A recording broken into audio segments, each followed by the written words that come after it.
Okay, you're welcome along to the player ratings show. At the moment, we are binge watching Better Call Saul, 2 weeks away from the finale, 2 weeks away from reviewing season 5. So right now, it is season 3. Jer's been binging it. I've been binging it. Joe, you've been watching it back or reading it back, I think. Does season 3 seem like an age ago for you?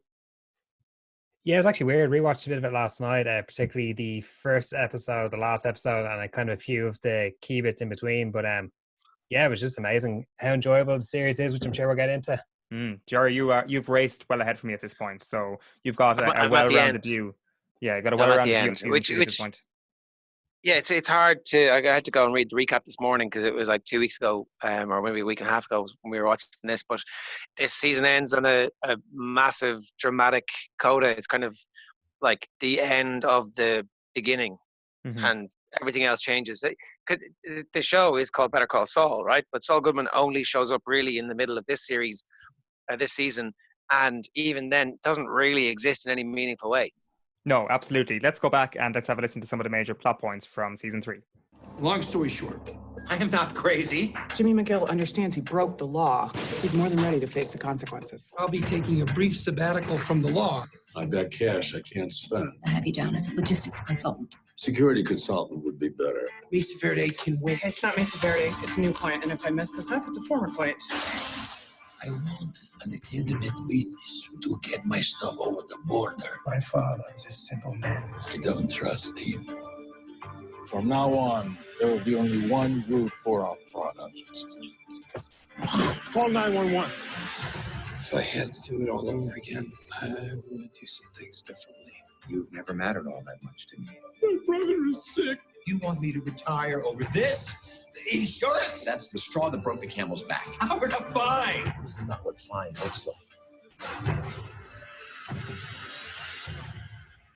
So that is from Netflix season recap. And just a couple of sounds in the middle there. You've obviously got Kim's car crash, something that wouldn't have been immediately evident from the sounds alone. You would have had Hector collapsing with a stroke. And then, of course, at the very end, you could possibly make out the sound of the flames flickering away inside Chuck's house as he knocks the lantern off his table after a fairly wild conclusion to season 3, I think it's fair to say. Like, Jerry, you were making the point just before we came on air that had this whole Chuck McGill thing been handled differently in season 3, it might have sat a lot more uneasily with us, but it seemed that the Better Call Saul writers had stopped taking the piss out of him, or had stopped making this kind of a subject of light relief. Now, I'm not sure if they ever went that far, but it certainly never felt in season 1 and season 2 that it would reach some sort of grave result as it did in season 3. I think after a period of time, you realize that Kim Wexler is almost the character who plays the role of the audience in all this. She's the one who gets intoxicated by what Jimmy is up to and loves him as the rogue that he is, but is always a little bit concerned about the fact that he's going too far. And she is the one who really called a halt to the whole notion of his illness being just a comedy trope. Because it was used in so many comic moments or in so many dramatic moments that you were like, the Huel bumps into him and plants in the court scene in which a lot of the whole season hinges. Essentially, the Chuck narrative hinges and that one moment where he gets humiliated in the courts because they've planted a battery on him, and it proves essentially that his disease is psychosomatic. It has been funny up to this point in some places. It's been played for laughs. But it was Kim who drew our attention to the fact that this is a mental illness and that HHM should have been treating him as somebody who had a mental illness as opposed to a cash cow when they were dealing with him the whole way through this. And the only other person who had dealt with it like a mental illness was Jimmy. And I think that the writers kind of slowly stopped making it funny and started making it more serious. And ultimately, at the end, his suicide is shocking, like really shocking. But it comes at the end of an episode where it makes sense. So I don't know if that's a bit of an oxymoron, where this shocking thing still makes sense. The arc continues, and you can see when you certainly looking back, you're like, oh, okay, I can see where that came from. But at the same time, pretty shocking. Yeah, like even just the process of him tearing his house apart to find that little flicker of electricity, that for me is just your jaw has dropped at that point when you're watching it and you're like, oh my god, this is a tragedy, and then I didn't really see the end coming at all. As soon as it cuts to Chuck at the very end, when there's only a couple of minutes left of the season, you know what's going to happen. Like, it's almost like, in terms of being up there with these spirals we've seen from characters in television and film. I don't know why, but the first thing I thought of was Daniel Day-Lewis in There Will Be Blood, and the spiral that his character goes through near the end. Of course, very different circumstance and very, very different conclusion on that case. Like, he had a murderous streak, his character, and they are very different characters. But it was the last time I truly felt watching a character thinking, oh my God, this is absolutely horrific, the sort of dissolution of your well-being and what's going on inside your head. And like, I'm not sure that they ever played up for laughs. I think that there was always a couple of moments where it was actually up to the audience to decide how they would take something. Like, and I think the scene in season 2 when they're in the copier shop and he's kind of roaring at the guy behind the counter. The guy behind the counter is obviously a bit of a comedy vehicle, I think, for the audience, but he ends up smacking his head off the counter. And I wonder, is it at that moment when the audience is like, hold on a minute, this is a very, very serious plot point that could become more serious in the next series of the television show? Yeah, it's kind of part of what I was talking about last week, about kind of the sibling rivalry taking place against this backdrop of kind of the bigger issues going on with Chuck. But I thought it was really interesting. I was reading a Michael McKean interview from the time just after the final episode had aired, and he was saying that basically you have to take a step back and realize that all these characters exist in this universe as part of the kind of telling the Jimmy Saul story. And just something you said, Jer, about the fact that he's the first person to kind of treat it seriously as like a mental illness, and he's the guy looking after him. That's kind of where we see his humanity and so on. But then also that kind of makes it crueler when he turns on his brother and, you know, humiliates him in the courtroom. Just people don't remember, like, the whole goes the effort of busting in his ex-wife from 4,000 miles away.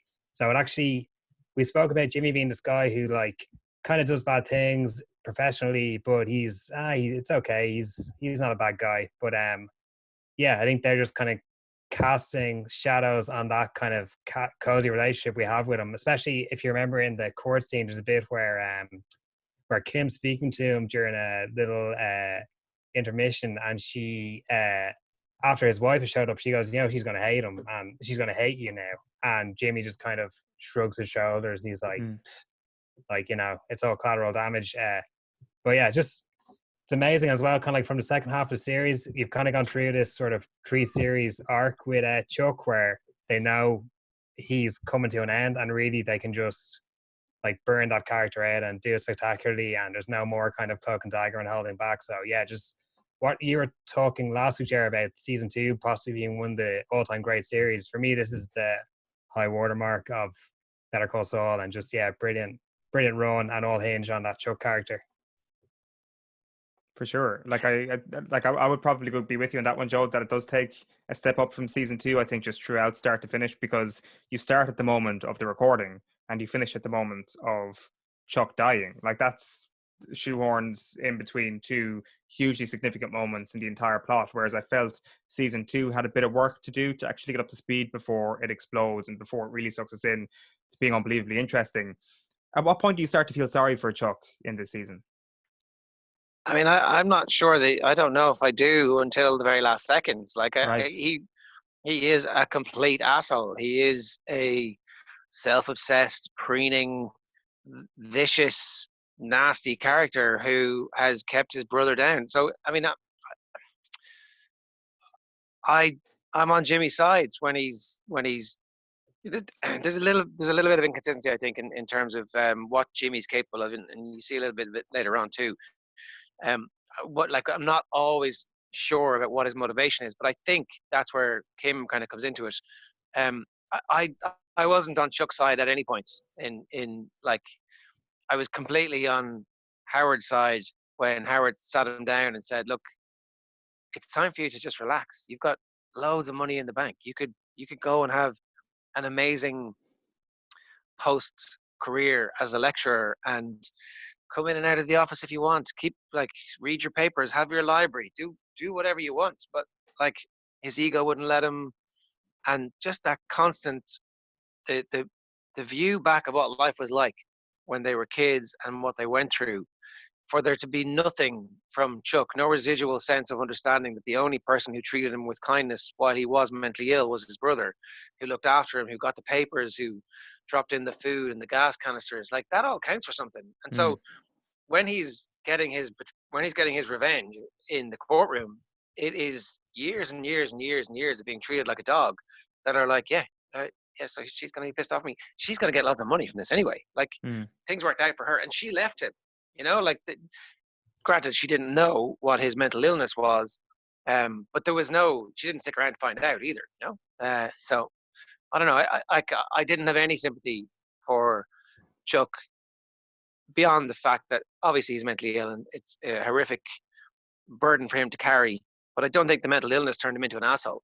He wasn't mentally ill when he was lying about the mother's last words, right? That was all new.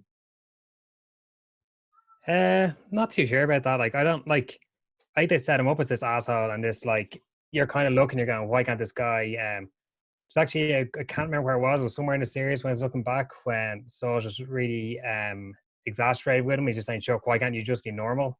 And the whole thing is that he can't. I think they really hammered that home. Like, I actually went back and checked. It's that sequence of him destroying the house and trying to stop the meter ticking, where, like, we've seen he's tried to move on and tried to kind of pretend like, oh yeah, I'm getting treatment and it's all grand now, and look, the lights are back on, but still the meter's running and he's losing his mind. Like, they spent 7 minutes of just him, like, with no dialogue, unraveling, which I think was really, they built him up as this asshole and this egomaniac, and why can't he just stop being an asshole? But then I think they tried to flip it and kind of make you feel that sympathy, because it's like, okay, this guy's gone, and then that also raises questions. Like, could someone have helped him? Could there have been another resolution that's not him burning his house down and killing himself? It's an interesting thought. Like, it's the idea of who was the person responsible for this. And I'm sure, as I expect we'll see in season 4, the guilt that Jimmy McGill will feel as a result of this, because you're left on an unbelievably cold final exchange between the two brothers at the end of season 3. Sure, why do you think Jimmy would feel guilty though? What did he do really in all this? The battery, I think that the battery incident does symbolize the moment when, I think, as an audience, we start to feel sorry for Chuck. That's why I asked the question. I think that is the moment when the public opinion towards Chuck McGill as a character changes, and I do wonder if that is where we start to apportion some of the blame towards Jimmy McGill. Are you telling me in A Few Good Men, you're looking at the Jack Nicholson character and going, yeah, come on, yeah, you tell them, Jack. Is that what you're doing? Is that what's happening? Because this is that scene, except with, like, slightly different. I guess the one reason he might feel guilty is because of the insurance premium being ultimately the thing that leads to him leaving HHM. But ultimately, he didn't have to leave HHM, like, in the way that he did. That didn't have to be. He didn't have to be nasty towards Howard. Howard was doing exactly the right thing, and at that stage, look, mental health, once you start talking about who's to blame for somebody else's mental health, you're down a, you actually can't say. But I don't think Jimmy should feel guilty. I actually don't think Howard should feel that guilty either. Yeah, I think with Jimmy as well, I think we've seen Jimmy break a bit, because he's like, he'll do the brotherly thing and he'll come and kind of, even though he knows that the illness isn't real, he'll play along and he'll help him out. But then it gets to the point where Jimmy's going to get disbarred. It's kind of, it's survival of the fittest, and he's gone, okay, love you, but you're done. You're not doing this to me. Well, like, yeah, so it's just fair enough. Let's get into our player ratings from that point. I'm going to start with Jimmy McGill, as we always do. Now, I think what I'm about to say actually increases Jimmy's score, because I think it just adds to the complexities of him. But as you rightly said there, Joe, last week when we were chatting about season 2, we kind of had limited Jimmy McGill being a dick to what he does in the courtroom or what he does in his law practice, that he likes to bend the rules. But deep down, he's actually kind of a good person. I'm not sure he is a good person. I think that the whole situation with the insurance premium, crying in front of the woman who works at the insurance company, trying to get a few extra quid, is probably the lowest thing Jimmy McGill has done in the entire series so far. Like, of course, the whole storyline here where he's playing the old women off one another is absolutely hilarious, and I'm totally fine with that. And that is Jimmy McGill at his devious best. I'm a big fan of that. Go for that. But on this case, I was like, what's that about? But then also, the anger that we saw from Jimmy, like, this all started as a result of Chuck setting Jimmy up, and Jimmy took the bait, kicked the door in, and damaged personal property. Is that not a little bit unbecoming of what we thought we knew of Jimmy McGill? And like, I think for that reason, we've added another layer to what this character is throughout the entirety of season 3. And for that reason, I'm giving him a 9 out of 10. I think that he has always been impetuous. That is a trademark, and it happens at least once or twice in every season where he just does something that you're thinking, well, that's not the conservative, safe decision that might see you still be alive in 20 minutes. But it definitely is going to force a resolution here. I think the whole point about trying to get the money from the legal case, the Sandpiper legal case, like where he actually gives up the opportunity to make the money now by letting the women hear that he's a money grabbing lawyer, like that would suggest that he is a good person, because he's placing $1 million in cash, and he's taken that and putting the friendship of a bunch of old women and their comfort ahead of that. I would suggest that's one of the most altruistic things anybody does at any point in the entire series. And so you've got to say that's the hallmark of somebody who is a good man. Granted, I think he's changing. He's becoming Saul Goodman. That's the whole point, I guess, of this slow build. And it begins to make sense this season when we meet Gus for the first time again. And ultimately, these are all worlds that are going to collide, as we know from Breaking Bad. So, look, I think 9.5. He's a fairly steady, sensational character. I'm definitely still on his side. They've sucked me in here, and I'm riding the Jimmy train. I'm riding the Better Call Saul train. And maybe I'm just blinded, but can't really see him having done too much wrong here. But I think even if you're not on the train, I think you can give him a huge score. Like with Walter White in Breaking Bad, his score is just ratcheting it up every time the seasons go by, and every time you fall more out of love with the character. The more you hate him, the more you're fascinated by him, and the better the character he is. Joe, what have you gone for on Jimmy? Are you with us on a very high score here? Yeah, still on a 9 there. I'm loving Jimmy in the white suit and striped tie, going around scamming old ladies, that whole angle. It's interesting as well, because we talked about how sort of you're kind of muddying the waters more and kind of going into darker parts of the character, but then also he ultimately does the right thing. Like Jared said, he does set things right with the old lady. And also it's interesting as well that comes because you have this kind of the final scene between him and Chuck, where Chuck's like, you just hurt people, that's just what you do, you're like, just that's your base setting, and like that's what you'll always be. And you see this kind of moment of genuine emotion from him, or it's hard to know what's genuine and not, but you do see that scene happen. And then obviously we know what comes off the back of that on Chuck's side, and then on Jimmy's side he goes off and he actually does the right thing for once, and in a major way. So yeah, no, just incredible season from Jimmy. 9. We'll move on to Kim. Of course, we raved about Kim Wexler on the show last week. I gave her an 8 out of 10 last week. I'm sticking to an 8. Can I sorry, you buried the lead here. This is the first time that we've had any actual direct contact with anybody from the show, where Kim Wexler tweeted us on last Saturday night, and our Slack channel was lit. Yeah, well, last Thursday night, wasn't it? Rhea Seahorn, the day we put out last week's player ratings. Very, very happy with her character's rating in season 2. Of course, she plays an amazing part in getting the best from the character, without question. But if we do say anything bad about Kim Wexler, it's not about you, Rhea. It's about the character. Absolutely. We must state that here and now, because I think Kim Wexler as a character, I'm not sure, was I just so impressed with Kim in season 2 that no matter what happened in season 3, it just couldn't possibly be followed up. So that's why I'm sticking with an 8 and not getting the full step forward this year. Or this season. I think one of you guys have already touched on it, that the fact that she is kind of like the moral compass, and she's genuinely regretful about what happened to Chuck in the courtroom afterwards. And that is the real Kim Wexler and the strongest aspect of her character that is now going to be a vital point as the seasons go on. Like I thought at the end of season 1 and perhaps the end of season 2 that she was this wavering thing, that Jimmy could push her one way or the other. In actual fact, I think it's going to be the opposite way. I think she's going to be the strong thing in Jimmy's life, and Jimmy will end up gravitating back towards her when he is going to morally flip-flop like one of those waving things you see outside of a petrol station. I think Kim Wexler is going to be the thing that actually is a strong foundation for Jimmy McGill. So an A for me. Yeah, I'd agree with a lot of what you say there, particularly about her kind of becoming this anchor and this avatar in the show. Yeah, just it's an 8, but it's an 8 grading on the curve of just how incredible the series is and how incredible the characters and the other actors are. But yeah, just like that bit of obsessiveness as well, like the kind of staring at the screen at the semicolon, just like flashing and flashing. Yeah, just another really strong season. This is the season where she has a car accident, right? Where she works so hard she falls asleep at the wheel.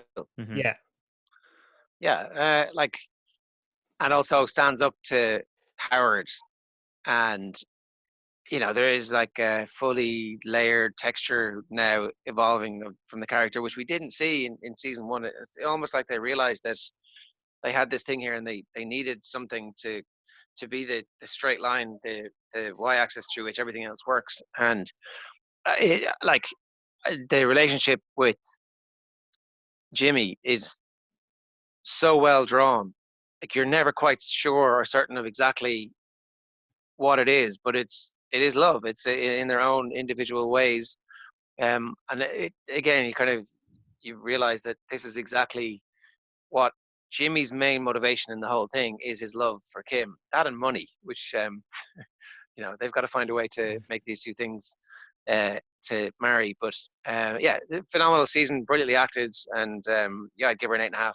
Howard Hamlin. Good to see the lighter side as well with the chip to blockbusters. You're trying to see what DVD she's picking out, kind of bring a bit more. We were talking before about kind of the lack of crack, bring a bit more crack and life into the character as well. Well, like, I'm sure that's going to be a good function of her in season 4 as well, when literally she's got sharing a house with a grieving brother, and how does she bring light into his world? That's something I'm expecting. And maybe a few episodes into season 4, but that's something I'm expecting, and perhaps another step up as well. So she's been consistently great for the last 2 seasons. Somebody I'm not changing my tune on as well, and who's been consistently poor for the entire season and the entire series, is Howard Hamlin, sticking with a 2 out of 10 for good old Howard. Can see his function, offers me nothing. You or I, any of the 3 of us, could be the character. I'm not saying I think Patrick Fabian's a good actor. I think if any of us stepped into the shoes of a character that needed to fulfill that function, we could do it. I don't think he's very particularly well written. I can see why he's there, but he's a partner. He's just there to say things to allow the Chuck and Jimmy storylines to move on, and same with Kim storylines. 2 out of 10. I don't know. I actually I think that they're some of the hardest characters to draw, because if you get it wrong, so he's obviously a stereotypical lawyer partner. Good at selling. The brains of the operation was obviously Chuck and everybody else, but you can see the way Howard schmoozes over everybody, the judges and the golf and all that kind of stuff. Like, I think they've drawn that really well, and actually those characters exist in the real world. We know some of them in Ireland as celebrities, and I would give them 2 out of 10 as well, Ger.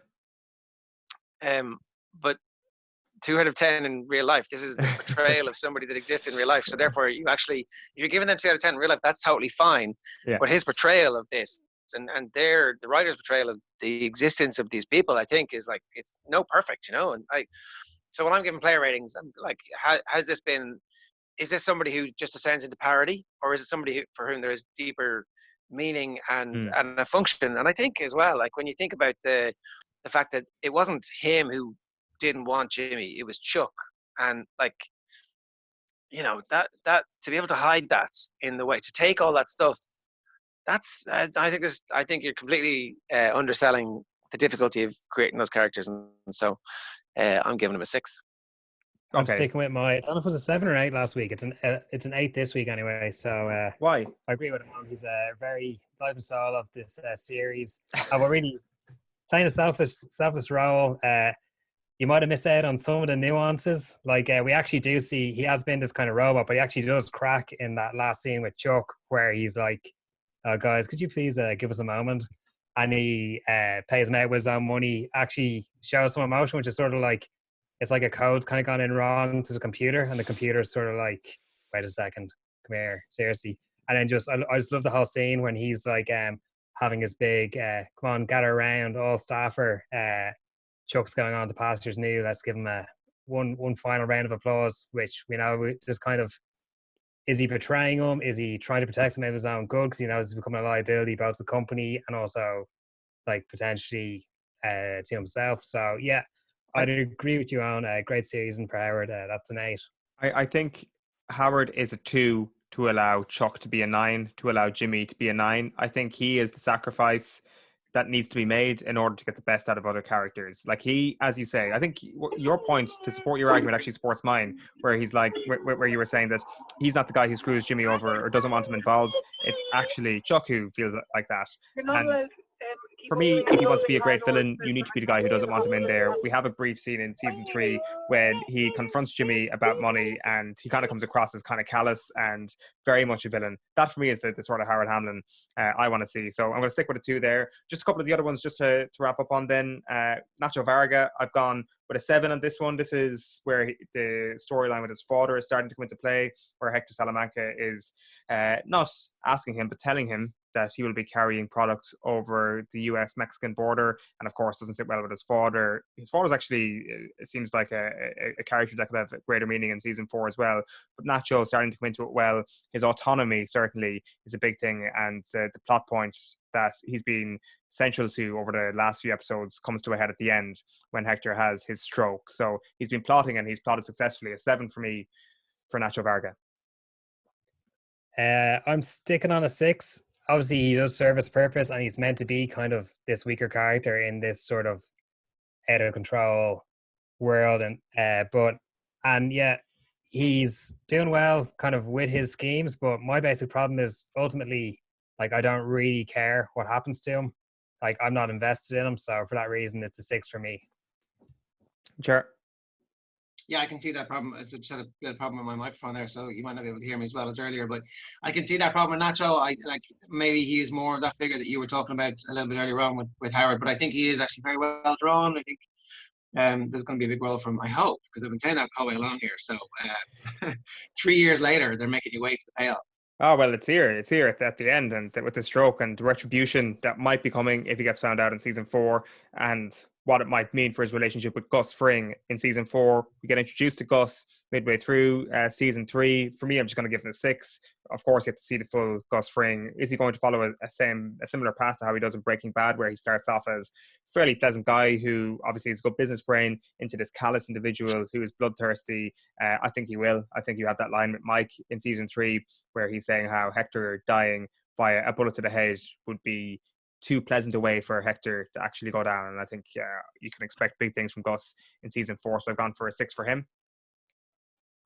I'll give him a 7. I think I brought up the point last week that I felt like the whole kind of gangster plot was a little bit unhinged and not quite sitting right with me. But I think as soon as Gus comes in, he kind of establishes that story and kind of grounds it and brings it forward and brings his amazing presence, just sort of his sort of stalking on screen. So I'm giving him a 7, and also saying, yeah, he's helping to cause a lot of problems I had with seasons 1 and 2. And I think that's one of the reasons as well why the show kicks on in series 3.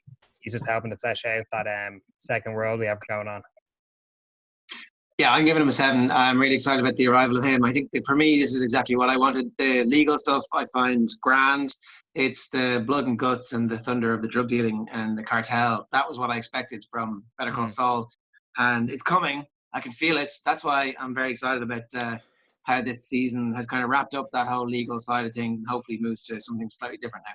Let's talk about Mike Ehrmantraut, because for me, my favorite sequence it's not a sequence really, it's a series of sequences in the entire television show so far is Mike trying to figure out who's been putting the tracker in his petrol cap, in terms of him coming back, pulling the car apart, sitting up awake in his bedroom at night, waiting for the guys to come along and change his petrol cap, then following that person in the dead of the night. The music, the score during that entire sequence is phenomenal, absolutely brilliant, and it brings you into an area of Albuquerque that I don't think Breaking Bad ever showed us really. The nighttime, like, it always feels like we're watching this thing in the middle of the day in the desert if they take us out of the city. The nighttime doesn't really get enough of a doing in Better Call Saul or in Breaking Bad. I thought it was just, the mood was perfect, and I think Mike is an excellent character all throughout this. The cocaine and the shoes stunt, phenomenal. 9 out of 10 for Mike Ehrmantraut. Yeah, I would agree with that. Mike is cresting to a peak here, and look, there's the Mike story is kind of central the rest of the way. So you know, how he goes from, this is about transformation, and it's about the transformation of Gus Frings from whoever he was to who he is in Breaking Bad. It's the same for, like, Saul Goodman has yet to really fully emerge, blinking into the sunlight, but Mike Hermantraut's arc is absolutely sensational and perfectly well paced as well, to kind of see exactly how he gets to the point where he becomes a cold-blooded killer. Yeah, I'd agree with a lot of what you guys are saying there. I've got him on an 8. Again, I think as a character that improves a lot in this series. I think he benefits from Gus coming in. I like the idea of him kind of going around with these sort of like fake jobs, like a security consultant or whatever he is. So yeah, big season for Mike. Finally, then, let's give one more rating to Chuck. Poor Chuck McGill. It is the end of the road for Chuck. I'm not sure if we're going to see him in any flashbacks. I'm not sure if we will. I'm going to give him a 9. As I said at the start here, like, it's tragic. It makes you feel something that it almost elicits a little bit of guilt within your own self for not taking this whole thing very seriously at the start when he is pulling his house apart. That for me is the moment when you've gone beyond the point of actually being on his side and feeling sorry for him. You're actually thinking to yourself, God, I am a bit of a dick for not actually taking this whole thing seriously at the start, and for realizing just how serious his condition is. So that for me, like, we said a lot about him already here today. He's a 9. He's a character that's going to be missed. He's a complex villain, and that I think kind of is the label you use for Chuck McGill, a complex villain. And the show is going to be worse without him. But as you say, there's a whole gangster world ready to be tapped into in season 4. Yeah, I think the show's actually going to get better without having that sibling rivalry. It was brilliantly done, and 3 seasons was about the right amount. They kind of not shoehorned it in, but they concertinaed it in to 3 brilliant seasons of explaining why Jimmy McGill is who Saul Goodman ultimately becomes, and I thought that was excellent. So I'm actually happy that part of the story is over. It's a brilliant end to his story. It's a horrible end, but it's brilliantly told. And obviously brilliantly well acted as well. So I'll go with a 9 for that one for sure. Yeah, I'd agree with that. And like we've touched on a lot of it before, there's just great scenes even earlier in the series where he's sort of like trying to maintain control, and he's talking to Howard and he's like, oh no, it's okay, we're going to get Jimmy this way and that way, and it's okay, I've got this big plan, where actually we can, like, we know now he's just sort of unraveling. But yeah, and as well, just the whole 3 series, a lot of programs, I think, kind of, they go through these 3 series arcs and then kind of struggle to kick on. So I think it was just in terms of building a world and then kind of burning a bit of it. I just think that was really well done. And Chuck's the center of all that. Right, good stuff, lads. That's our ratings for today. Just quick shout out to the best ancillary characters out there. It's got to be the camera crew, the treasurer of the drama society, and the guy with the camera, constantly following them. I want more of them in season 4. And if you're going to do a spin-off of a spin-off, I want to see kind of a fly-in-the-wall documentary of that drama society / film society in Albuquerque University or whatever it is. They're my favorite characters. And of course, all the old ones that Jimmy McGill caused a dispute with. This is the best thing about the show. Looking forward to season 4. I've already started it, and it looks absolutely fantastic. Not going to lie. That is our last one, unless we've got any final things to say, lads. That's it. We will see you next week on the Player Ratings show here. Only 2 more episodes to go. Better Call Saul. Next week is season 4, and then the week after we'll be with you right after the last ever episode of Better Call Saul.